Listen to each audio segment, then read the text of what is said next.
Bien, esa es la prueba diagnóstica que tienen que resolver.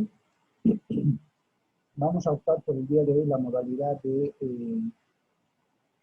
resolver en una hoja en blanco. Lógicamente poner donde está. Y me van a enviar una foto al correo que les he mandado en el chat. ¿Ya? Esto de momento para tener la evidencia de la prueba diagnóstica. Les estoy mandando al chat en este momento la dirección del correo electrónico. Bien.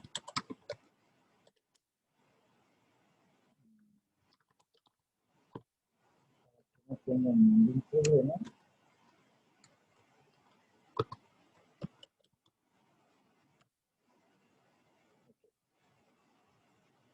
Ahí está. Esa es la prueba diagnóstica que deben resolver en una hoja blanca, por favor, sin nombre, como ustedes saben perfectamente. Una vez cumplida la prueba diagnóstica, le sacan una foto y me lo mandan al correo electrónico que les acabo de escribir en el chat. ¿Ya? Esto para efectos de hacer un control de cuánto nos acordamos de todo lo que hemos estado viendo en materias civiles estos últimos años. Esto nos va a servir, como bien saben ustedes, para poder medir dónde debemos de reforzar un poco e ir avanzando el tema con bastante sustento teórico muy sólido que nos permite entender todos los conceptos. ¿Ok? Bien. Entonces vamos a dar unos segundos para que se puedan conectar y en función al tiempo que demoren para poder estimar unos 15 minutos, 20 minutos, son 8 preguntitas. Puedan ustedes resolver la prueba que se les envía.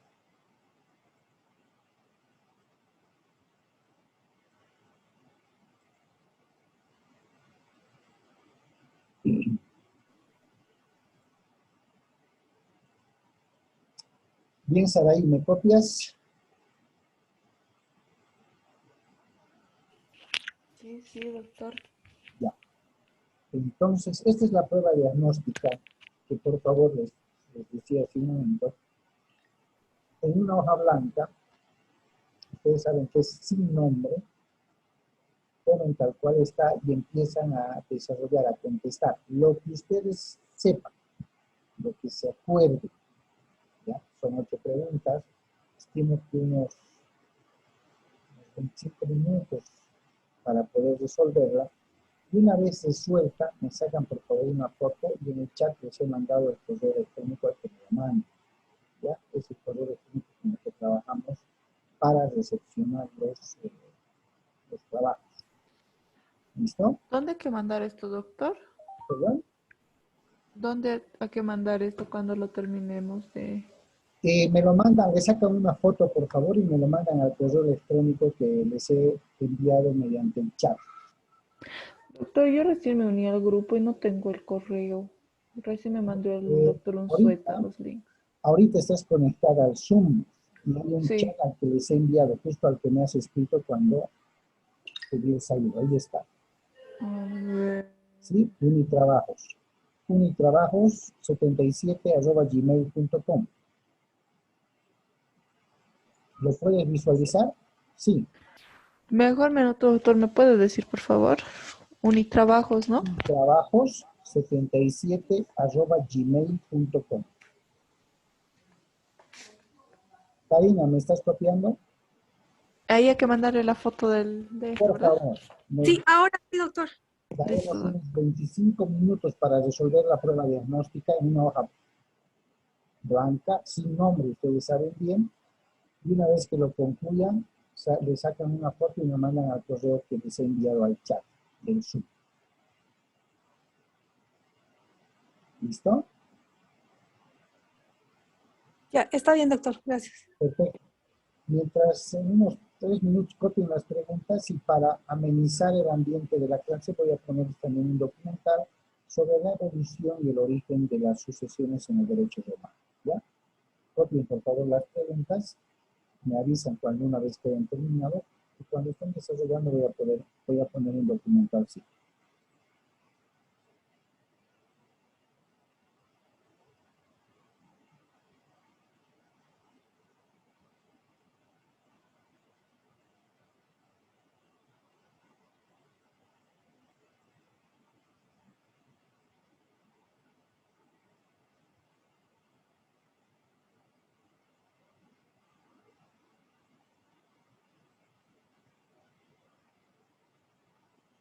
Como saben bien ustedes, chicas, escriban, contesten con lo que se acuerdan, con lo que saben. Esto nos va a permitir medir cómo vamos a ir abordando el inicio ya del avance de la materia. ¿Listo? Sin nombre y no hay puntaje tampoco porque es una prueba diagnóstica.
¿Terminaron de copiar, chicas, todavía?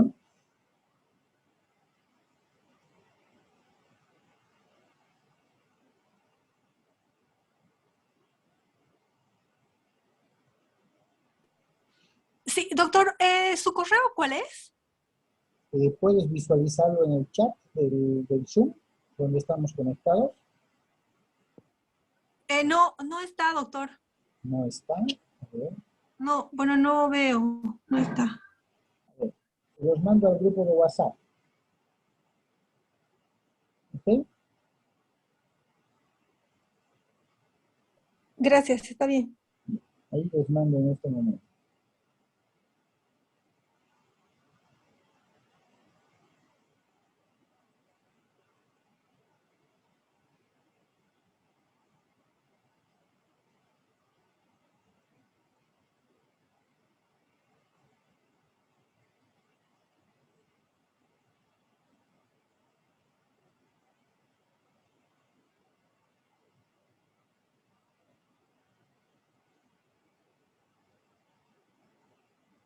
Ahí lo tienen.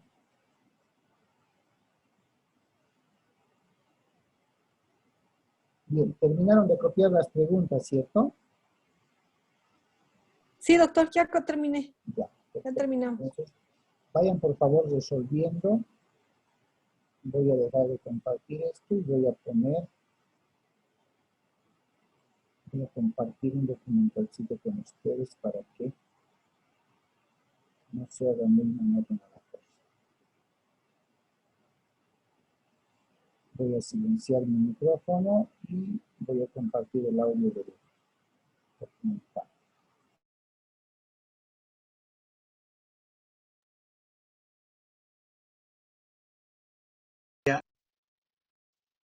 En Roma.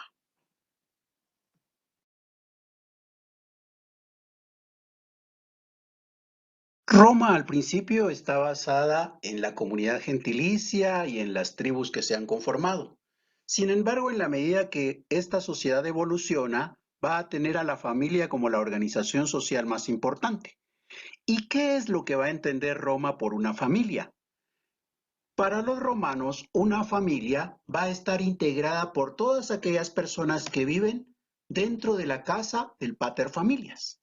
Aquí lo importante no es la relación consanguínea, aquí lo importante no son los vínculos de amor, aquí lo determinante es vivir bajo el techo del pater familias. Por eso se habla del damus, la casa del pater familias. Los que forman parte de la casa del pater familias son su familia.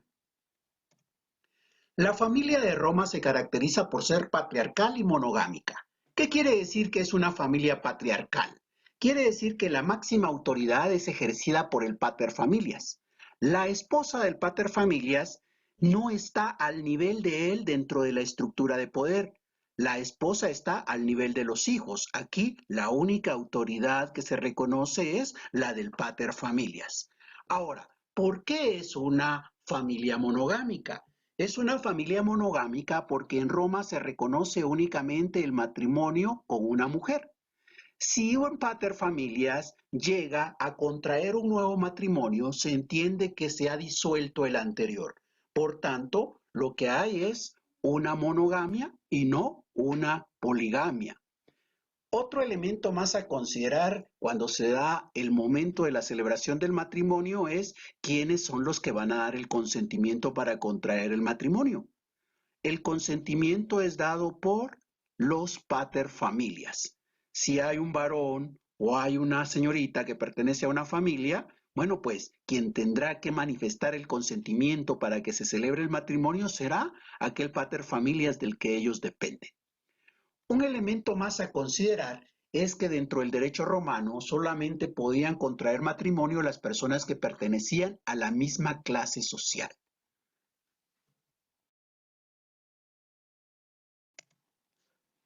Dentro de esta familia, el pater familias que representa la máxima autoridad es el que se constituye como sui juris. El cabeza de familia es el sui juris. ¿Qué significa que sea sui juris? Significa que es el sujeto de pleno derecho. Es el único que tiene capacidad de goce y capacidad de ejercicio.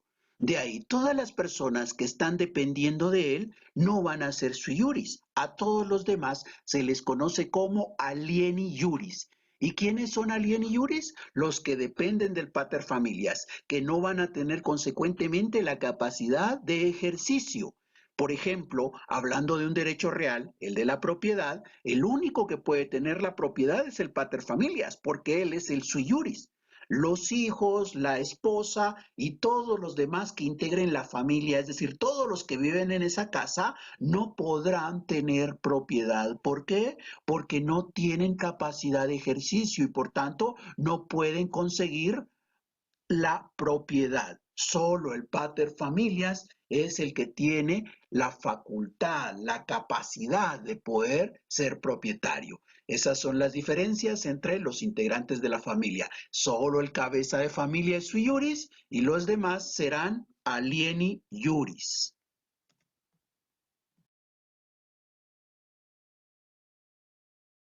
Dentro de esta familia se pueden hacer mediciones. Para esto se consideran los grados y las líneas de parentesco.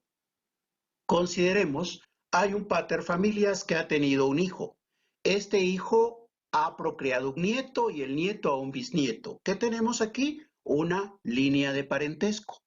Esta línea de parentesco se conformó uniendo a los descendientes con los ascendientes. Si este pater familias hubiera tenido otro hijo, entonces tendríamos otra línea acá. Habrían dos líneas, una a la par de la otra. Tendríamos líneas colaterales de parentesco, habrían parientes colaterales. Ahora, esto es lo relacionado con las líneas, pero dentro de cada línea podemos hablar de los grados. ¿Y qué son los grados? Los grados son los saltos que se pueden dar de una generación a otra. Por ejemplo, ¿qué grado de parentesco hay entre estas dos personas, entre el hijo y el nieto? Como para pasar de la generación del nieto a la generación del hijo solamente hay que dar un salto, ellos van a resultar ser parientes de primer grado. Ese parentesco también se puede establecer, por ejemplo, desde este bisnieto hasta el paterfamilias. ¿Y qué es lo que hay que hacer para saber a qué grado de parentesco corresponde esa relación? Bueno, pues vamos haciendo los saltos. Del bisnieto al nieto hay un salto, del nieto al hijo hay 2 saltos y del hijo al paterfamilias hay 3 saltos. Por tanto, la relación de parentesco entre este bisnieto y el paterfamilias es de tercer grado. De igual manera, se pueden hacer mediciones con los parientes colaterales. Por ejemplo, este nieto, pariente, ¿en qué grado es del nieto que está acá en la línea colateral? Para eso hay que subir hasta el ascendiente que tienen en común y luego bajar. Y vamos contando los saltos. Del nieto al hijo, un salto. Del hijo al paterfamilias, 2 saltos. Del paterfamilias al hijo, 3 saltos y del hijo al nieto 4 saltos. Entonces quiere decir que el parentesco que hay entre estos 2 nietos que están en colateralidad es de 4º grado. Es importante la medición de los grados de parentesco porque con base a esto se puede ir estableciendo los derechos que se pueden adquirir dentro de esta organización social. Algo que hay que recordar es que el derecho romano se caracterizó por estar dividido en el jus civile y el jus honorarium. La definición de familia va a ser distinta en uno o en otro. El primer derecho que existió es el jus civile, y en el contexto del jus civile se va a tener como familia a la agnaticia. ¿Quiénes conforman una familia agnaticia? Conforman una familia agnaticia todas las personas que dependen del paterfamilias. Aquí no importa los vínculos consanguíneos que puedan existir entre los integrantes. Aquí lo determinante es la relación de poder. El paterfamilias ejerce un poder y todos los que estén sometidos a ese poder, sean o no parientes consanguíneos, van a conformar su familia. La familia agnaticia toma como elemento importante esa relación de poder. Ahora, conforme el tiempo pasó, Roma se fue extendiendo y fue necesario considerar la familia que se estaba dando fuera de la ciudad de Roma. Los magistrados crearon el concepto de la familia cognaticia. En el jus honorarium, el concepto va a ser de familia cognaticia. ¿Quiénes integran la familia cognaticia? La familia cognaticia va a estar integrada por todas aquellas personas que tienen vínculos de sangre. Entonces, esta familia cognaticia es la que más se parece a la familia que hoy nosotros trabajamos dentro de nuestro derecho, porque en nuestra familia estamos incluyendo a todas aquellas personas que tienen una relación consanguínea con nosotros. La familia cognaticia se basa en vínculos de sangre, en tanto que la familia agnaticia se basa en las relaciones de poder.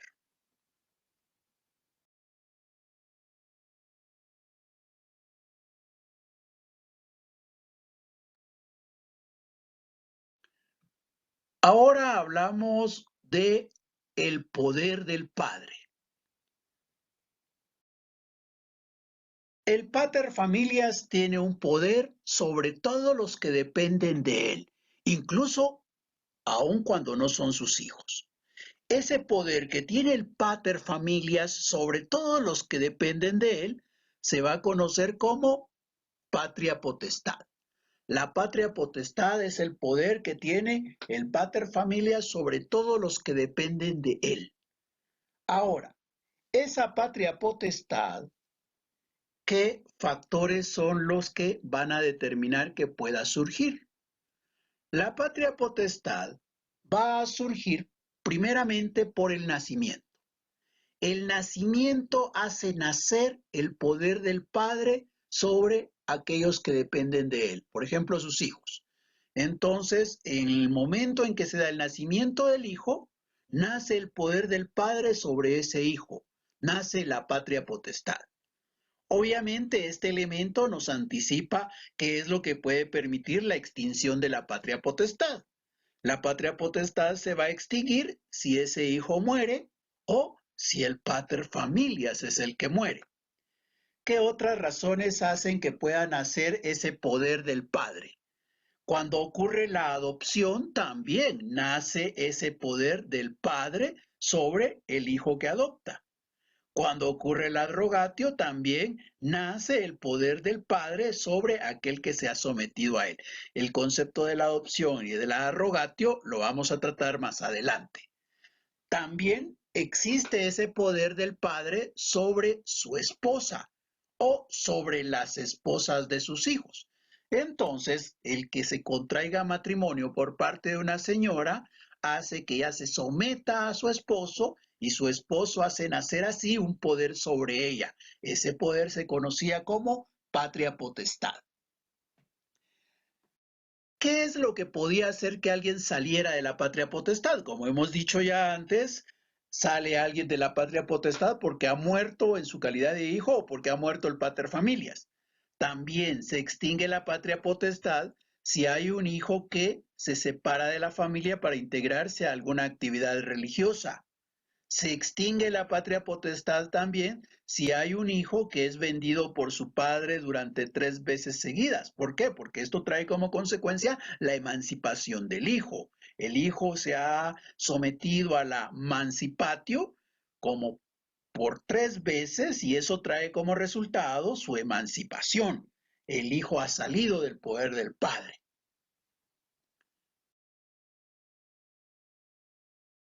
Con el paso del tiempo, se separó de la patria potestad al poder que tiene el esposo sobre su esposa o al poder que tiene el pater familias sobre las esposas de sus hijos.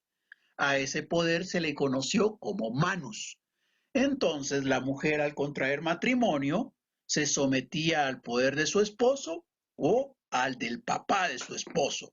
Y ese poder ahora ya no se va a llamar patria potestad, sino se va a conocer como manus.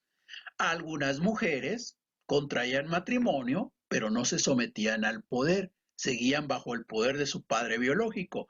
En ese caso, se trataba de situaciones en donde las mujeres provenían de familias acomodadas económicamente y por eso conservaban su situación con su familia de origen. Pero en general, las mujeres se sometían al poder de su esposo o al del padre de... ¿Cómo les va, chicas? ¿Terminaron? Sí, doctor, ya le envié su correo. ¿Ya me lo han enviado, Saraí? Sí, yo sí, doctor. Karina también.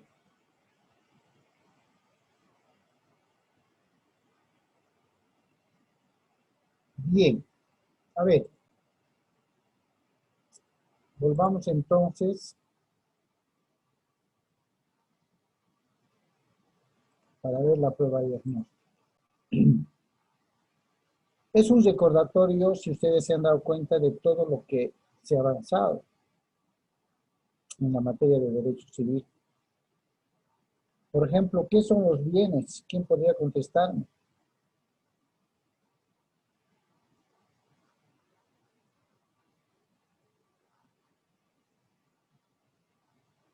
A ver, Saraí, ¿qué has contestado? ¿Qué son los bienes? Yo puse, doctor, que son las propiedades que pertenecen a una persona o a un grupo de personas. Ya. Karina, ¿qué definición tenías?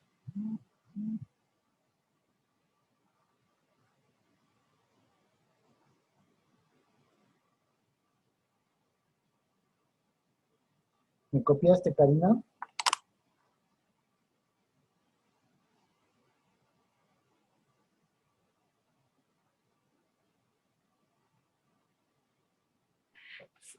Sí, Doc, estoy queriendo mandar recién al correo electrónico.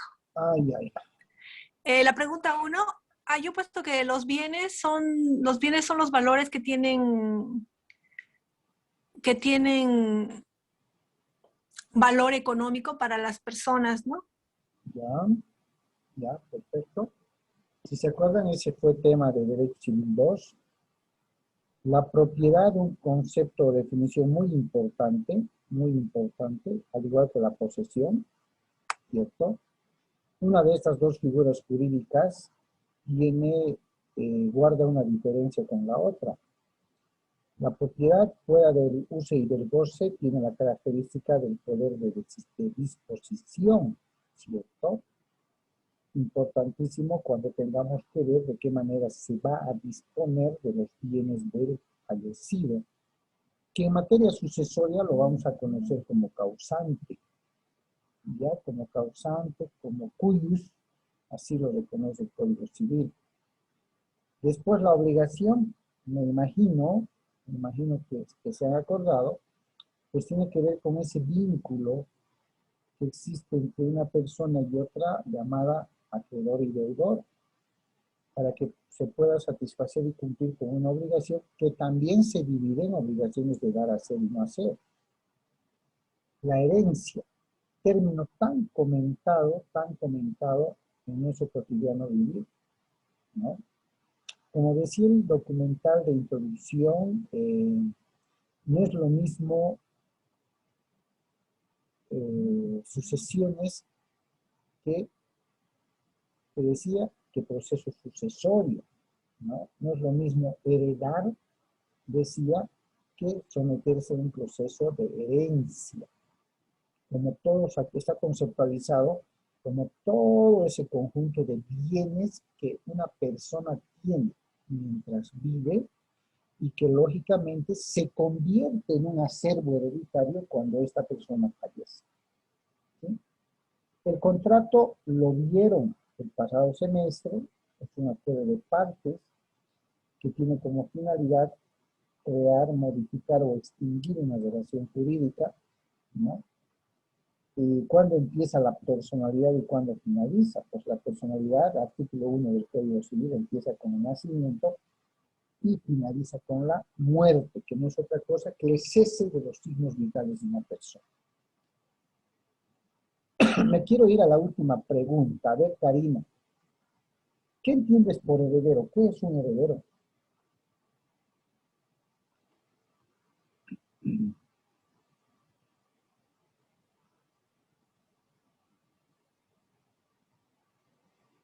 O Saraí, en todo caso, ¿cuál es tu criterio de lo que es un heredero? Para mí, doctor, es la persona que va... La persona... Ay. No sé qué palabras. La que va a obtener todos los beneficios, todos los bienes, todas las cosas. ¿Ya? La persona que va a recibir, Que recibe, exacto, que recibe los bienes. va a recibir todos los bienes de una persona que va a fallecer, Sí. ¿sí? Sí, eso es lo que yo puse, doctor. El que he puesto, el heredero es la persona quien recibe los bienes y derechos de la persona fallecida. Es decir, es el sucesor por ley. Ya, perfecto. Bien, eso me lo han mandado a correo, perfecto. Empecemos viendo, entonces, o conociendo más bien, cuáles son los temas que vamos a compartir este semestre en esta materia. Vamos a ir viendo, como más o menos el documental de fondo que les puse para que no sea muy aburrida la pruebita diagnóstica, ¿ya? ¿De dónde viene el derecho sucesorio? ¿Qué es la sucesión hereditaria? Vamos a empezar a analizar cuáles son los elementos que vamos a conocer en el derecho sucesorio. Pues van a haber unos elementos personales, van a haber unos elementos reales y van a haber unos elementos formales, que van a tener que ver que la persona tiene tensión sobre sus bienes, sí, jamás los bienes sobre la persona, ¿cierto? Y eso lo hemos visto en Derecho Civil 2. Vamos a ver qué tiene que ver el elemento real y lógicamente el elemento formal. El elemento formal tiene que ver con las formalidades que la ley establece, ¿ya? Y Acto seguido vamos a conocer, como estuvimos viendo el documental, de dónde viene la etimología de la palabra sucesión. Y ahí vamos a ver un poco de historia, ¿no? Una reseña histórica que tiene que ver definitivamente con el derecho romano, ¿no? Vamos a ver el derecho tributario, el derecho del pretor, el pretoriano, y la evolución que ha tenido el derecho de sucesión. Ahora, el término tan usado cotidianamente, herencia y sucesión, ¿es lo mismo? No es lo mismo. Vamos a ver las clases de sucesión. ¿A qué le llamamos sucesión mortis causa? ¿A qué le llamamos sucesión a título universal? ¿A qué le llamamos sucesión a título particular? ¿Cuál es la sucesión legal, también llamada sucesión legítima en algunas legislaciones? ¿Cuál es la sucesión testamentaria o también llamada sucesión contractual? ¿Qué ocurre en la sucesión con la persona que fallece, con los bienes y las personas que los van a recibir? El derecho sucesorio tiene marcadas características de mucha relevancia, porque es universal, porque es indivisible, porque no discrimina y porque además busca equidad entre los herederos que van a recibir. ¿Cuáles son los modos de transmisión del derecho sucesorio? ¿Qué modos nos va a enseñar el derecho sucesorio para poder hacer que los bienes que pertenecían al fallecido, llamado causante o de cuyus, ¿no? ¿Cuál es el modo para que reciban o se transmita a favor de los herederos? ¿Cuál es la facultad potestativa que van a tener estos? ¿Cuáles son las fuentes del derecho de sucesiones? A diferencia de los demás derechos que hemos visto, en el derecho de sucesiones solo se reconocen dos principales fuentes, la voluntad y la ley. ¿Ya? Vamos a ver por qué. Cuando debemos abordar el tema 2, vamos a conocer a los sujetos del derecho sucesorio. Ya, vamos a ver su concepto, su etimología, ¿no? Ahí vamos a conocer de dónde viene el término heredero, de dónde viene el término testamentario, de dónde viene el término legatario, ¿sí? ¿Qué es el principio de imperio de la ley? ¿Cómo la ley difiere la sucesión o la de bienes a los herederos? Hay un orden que la ley establece en los herederos para poder concurrir a recibir la herencia. Hay un principio que se llama el principio de exclusión en materia sucesoria. Vamos a ver en qué consiste ese principio de exclusión. Vamos a ver cuáles son las clases de herederos, eso que ustedes han definido. ¿A qué se le llama herederos forzosos, también llamados necesarios o legitimarios? ¿Quiénes son los herederos simplemente legales, también llamados herederos colaterales, y otros herederos llamados también colaterales? ¿Cuáles son los herederos testamentarios? Dos figuras importantísimas que tienen que ver en materia sucesoria, figuras jurídicas lógicamente, son la vocación hereditaria y la delación hereditaria. ¿Ya? Eso lo vamos a ver en el momento de cuando una persona fallece, de qué manera son convocados los herederos a concurrir a esa apertura de sucesión. ¿Y qué ocurre cuando un heredero comparece, asiste a la sucesión, a la apertura de la sucesión hereditaria?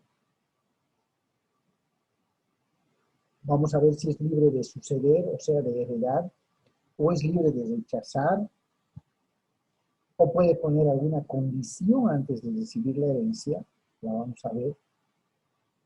De pronto vamos a conocer también cuáles son las opciones que tiene el heredero, ¿no? Para poder de pronto adquirir la herencia. ¿Qué ocurre cuando de pronto asume posesión sobre los bienes hereditarios? ¿Qué es lo que dispone la ley en ese sentido? Si es que acaso les reconoce el derecho de decidir de pleno derecho o debe realizar algún trámite previo en relación a los bienes que ha dejado el causante, ¿no? Posteriormente vamos a ver el tema de la sucesión hereditaria. Cuando decimos que una sucesión se abre, ¿no? ¿Cuál es el requisito que debe primar para hablar de una sucesión hereditaria? ¿Qué momento y qué lugar es el oportuno para poder hablar de esa sucesión? ¿Listo? ¿Dónde se va a abrir esa sucesión hereditaria? ¿Dónde se va a convocar a esa sucesión hereditaria? ¿Qué ocurre cuando una persona fallece en el extranjero, pero tiene bienes en nuestro país? ¿De qué manera se establece la cronología de la sucesión? ¿A qué le llamamos normas de competencia? Vamos a diferenciar ahora cuáles son las facultades de los notarios, cuáles son las facultades del juez en materia civil. Vamos a analizar uno por uno los elementos de competencia, de sucesión hereditaria que hemos forjado, o hemos conocido el tema más anterior, para poder entrar al tema 4 que tiene que ver cómo aceptamos la herencia. ¿De qué manera decimos sí a la herencia? ¿Qué dispone la ley para aceptar la herencia? ¿Cuáles son los efectos jurídicos? ¿Ya? ¿En qué momento debo decir sí a la herencia? ¿En qué momento debo decir no a la herencia? ¿Cuáles son los principios y las características que se deben cumplir en este cometido? ¿Qué tiene que ver la capacidad para recibir la herencia? ¿Qué tiene que ver la incapacidad para no recibirla? ¿Cuántas clases o formas de aceptación de herencia existen, reconocidas por ley? Vamos a conocer la aceptación pura y simple. Y por otro lado, vamos a conocer la aceptación bajo beneficio de inventario.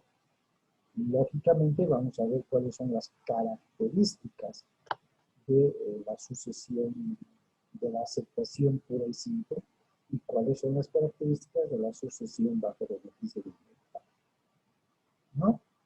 Entonces, el tema 5, vamos a dilucidar cada una de estas, en qué consiste la aceptación pura y simple. En el tema 5 vamos a ver en qué consiste la aceptación bajo beneficio de inventario, ¿no?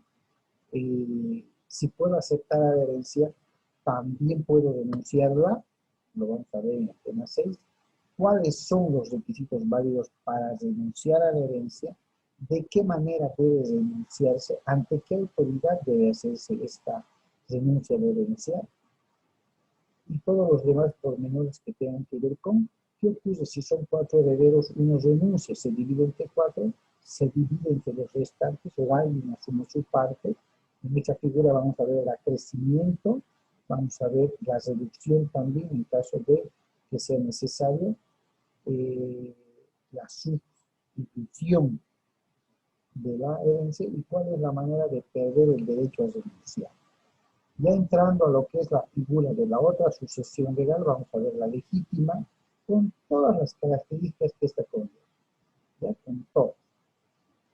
Protección de la legítima, cómo dispone la ley que se debe proteger, qué ocurre cuando hay denuncia, el derecho de los 8 herederos 13, qué ocurre con la sucesión legal en el tema de los herederos forzosos. Acá es un tema bastante larguito, vamos a ver quiénes son llamados herederos forzosos. Ya, miren, fíjense, el contenido es clarito, uno por uno. ¿Qué ocurre y cuándo concurren los herederos llamados simplemente legales? ¿Quiénes son estos señores? Vamos a ver de qué manera se puede excluir, ¿no? Se puede sacar, se puede delegar a un heredero, en qué consiste, cuándo los padres son excluidos, qué pasa con los hijos adoptivos, todo lo demás. La sucesión testamentaria la vamos a ver definitivamente, su origen, su definición, su orden etimológico, cuáles han sido los antecedentes históricos de la sucesión testamentaria, en cuántas se divide la sucesión testamentaria de los testamentos. Cada una de ellas las vamos a desvelar, ustedes se fijan, el contenido es bastante amplio. Vamos a ver cuáles son las clases de testamentos que el Código Civil que conoce, así como vamos a ver cómo se instituyen herederos, cómo se designan herederos, qué ocurre con el cambio de sucesores testamentarios, ¿cierto? Y cuándo se pierde la herencia, la indignidad, la desheredación, para ejecutar un testamento, qué figura tiene que nacer, el famoso albacea. Entonces, si se fijan, vamos a ir conociendo todo lo que tiene que ver con respecto a qué pasa cuando una persona fallece con todos sus bienes. ¿Qué pasa con aquellos bienes, activos, títulos, acciones, bienes muebles, inmuebles, absolutamente todo, además de las deudas que pudiera haber existido? ¿Qué ocurre? ¿Quién recibe? ¿Cómo reciben? ¿Qué dice la norma cuando hay testamento, cuando no hay testamento? ¿Cuándo hay legado? ¿Cuándo no hay legado? ¿Se puede declarar nulo un testamento? ¿No se puede declarar nulo? Todos los pormenores necesarios. ¿Ya? Absolutamente todo. Y este avance va a ser a partir del artículo 1000 del Código Civil, que lo tienen que tener a la mano en función a que estemos avanzando el tema para hacer una especie de cotejo, de comparación y análisis de lo que la norma establece. ¿Estamos? Bien. Hagamos lo siguiente, jóvenes. Son 2 estudiantes que se han conectado a esta primera clase. Hemos rendido la prueba diagnóstica. Yo les agradezco por su asistencia, pero no le veo productivo que empecemos a avanzar el tema con 2 cuando la próxima tengamos que repetir. Y por lo visto, también el trabajo está un poco cansado. ¿Les parece que terminemos aquí esta sesión y arrancamos con el avance de materia el próximo lunes de lleno con todos los estudiantes que se conectan? ¿Les parece? Sí, doctor, está bien. ¿Listo? ¿Está bien, Saraí?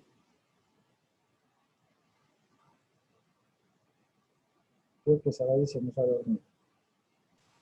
Doctor, no lo escuché, no sé qué pasa con mi internet desde hace rato. No Ya, podía conectar pero en me la están última. copiando bien. Karina, me copias bien, ¿no? Sí, yo sí, doctor. Ya. Perfecto, entonces decíamos, Saraí, que acá con esta segunda sesión terminamos por hoy y el día lunes arrancamos el avance de materia. Ya, doctor. Ya, Está listo. bien. Descansen y buenas noches, chicos. Hasta luego. Hasta